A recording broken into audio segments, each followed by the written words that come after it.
ബീഹാറിലുണ്ടല്ലോ സംഭവങ്ങളാകെ നമ്മൾ ഇതുവരെയും വലിയ ഡ്രാമയൊന്നും കണ്ടില്ലെങ്കിലും ഇന്നലത്തോടുകൂടി കാര്യങ്ങളൊക്കെ മാറിയിട്ടുണ്ട്. ബീഹാറിൽ സീറ്റിൻ്റെ കാര്യങ്ങൾ എത്തിയപ്പോഴേക്ക് കോൺഗ്രസിൽ നാടകീയതയാണ് കേട്ടോ.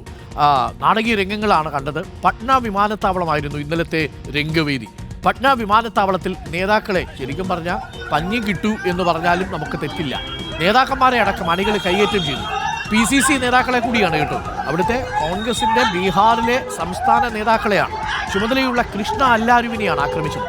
സ്ഥാനാർത്ഥി പ്രഖ്യാപനത്തിലെ തർക്കത്തെ തുടർന്നായിരുന്നു സംഘർഷം. പട്ന വിമാനത്താവളത്തിൽ നിന്നുള്ള ദൃശ്യങ്ങൾ കാണാം. സീറ്റ് കിട്ടാത്തതിന് പേരിൽ നേതാക്കളെ പഞ്ഞിക്കിടുന്നു കേട്ടോ. ബീഹാറിലാണ് കോൺഗ്രസ് ജീവനം കൊണ്ടോടി. നാമനിർദ്ദേശ പത്രിക സമർപ്പിക്കാനുള്ള സമയം നാളെ അവസാനിക്കാനിരിക്കെ ഇന്ത്യ സഖ്യത്തിൽ പല സീറ്റുകളിലും സമവായം ഉണ്ടാക്കാൻ സാധിച്ചിട്ടില്ലെന്നാണ് അറിയുന്നത്. നോബൽ മാരിക്കാരനുണ്ട് ഡൽഹിയിൽ നിന്നും കൂടുതൽ വിവരങ്ങളുമായി. Nobel, good morning Nobel. Seat തർക്കം അക്രമത്തിലേക്ക് കലാശിച്ചിരിക്കുകയാണ്. വിമാനത്താവളത്തിൽ വരെ PCC നേതാവിനെ ഓടിച്ചിട്ടടിച്ചു എന്നാണ് അറിഞ്ഞത്. എന്താ സംഭവിച്ചത് നോബൽ? Good morning.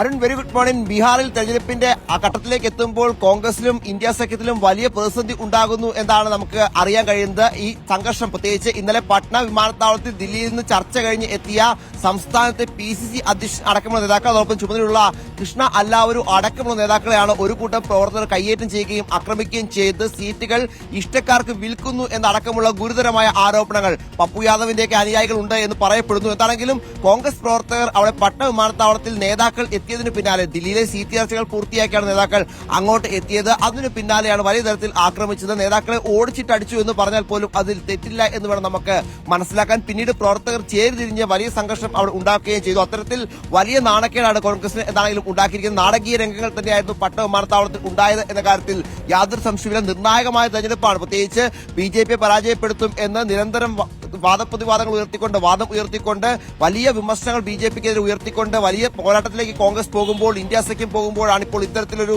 സംഭവം പട്നയിൽ നിന്ന് റിപ്പോർട്ട് ചെയ്യേണ്ടി വന്നത്. അത് മാത്രമല്ല, സീറ്റ് വിഭജനത്തിലും മഹാഗഠബന്ധനിലും വലിയ പ്രശ്നങ്ങൾ ഉണ്ട് എന്ന സൂചനയാണ് പുറത്തേക്ക് വരുന്നത്. പ്രത്യേകിച്ച് എത്ര സീറ്റുകളിൽ RJD മത്സരിക്കും, എത്ര സീറ്റുകളിൽ കോൺഗ്രസ് മത്സരിക്കും എന്ന കാര്യത്തിൽ ഇതുവരെ ഒരു പ്രഖ്യാപനം ഉണ്ടായിട്ടില്ല എന്ന് മാത്രമല്ല, കോൺഗ്രസിന്റെ ആദ്യ സ്ഥാനാർത്ഥി പട്ടിക ഇതുവരെ വന്നിട്ടില്ല, RJDയുടെ ആദ്യ സ്ഥാനാർത്ഥി പട്ടിക വന്നിട്ടില്ല. പകരം ചില നേതാക്കൾ നാമനിർദ്ദേശ പത്രിക നൽകുക മാത്രമാണ് ചെയ്തിരിക്കുന്നത്. പ്രത്യേകിച്ച് തേജസ്വി യാദവ് ഇന്നലെ നാമനിർദ്ദേശ പത്രിക നൽകിയിരുന്നു. സാധാരണ അത്തരത്തിലൊരു നാമനിർദ്ദേശ പത്രിക നൽകുക എന്ന് പറഞ്ഞാൽ വലിയ റാലിയായി പോയി നമ്മൾ കാണുന്നതാണ് അത്തരത്തിലൊരു വലിയ ചടങ്ങ്. പക്ഷേ അങ്ങനെയൊന്നും ഉണ്ടായില്ല. അത് മാത്രമല്ല, കോൺഗ്രസ് ഇപ്പോൾ പല ഘട്ടങ്ങളിലും പ്രത്യേകിച്ച് സീറ്റുകൾ പ്രഖ്യാപിക്കുന്നതിന് മുൻപ് തന്നെ സ്ഥാനാർത്ഥികൾക്ക് ടിക്കറ്റ് നൽകി എന്നൊരു തീരുമാനം അവിടെ നിന്ന് വന്നിരിക്കും. അത്തരത്തിൽ എന്താണെങ്കിലും ഔദ്യോഗിക പ്രഖ്യാപനം ഉണ്ടാകില്ലെന്ന് മാത്രമല്ല, പല മണ്ഡലങ്ങളിലും കോൺഗ്രസ് RJD സൗഹൃദ മത്സരം പോലും ഉണ്ടാകാനുള്ള സാധ്യതയാണ് ഈ ഘട്ടത്തിൽ കാണുന്നത്. എന്തായാലും ഇന്ത്യ സഖ്യത്തിൽ മഹാഗഠബന്ധനിൽ വലിയ പ്രതിസന്ധികൾ ഉണ്ട് എന്ന് വ്യക്തമാകുന്ന ദൃശ്യങ്ങളാണ് പട്നയിൽ നടക്കം വന്നുകൊണ്ടിരിക്കുന്നത്. Arun, okay, thank you. Nobel മാരിക്കാരനാണ് ചേർന്നത്. അവിടെ വലിയ അടിയാണ് കേട്ടോ. നമ്മൾ പ്രതീക്ഷിച്ചതിനേക്കാൾ വലിയ അടിയാണ് ഇന്നലെ പാട്നയിൽ സംഭവിച്ചത് എന്നുള്ളതാണ്. സീറ്റാണ് പ്രശ്നം.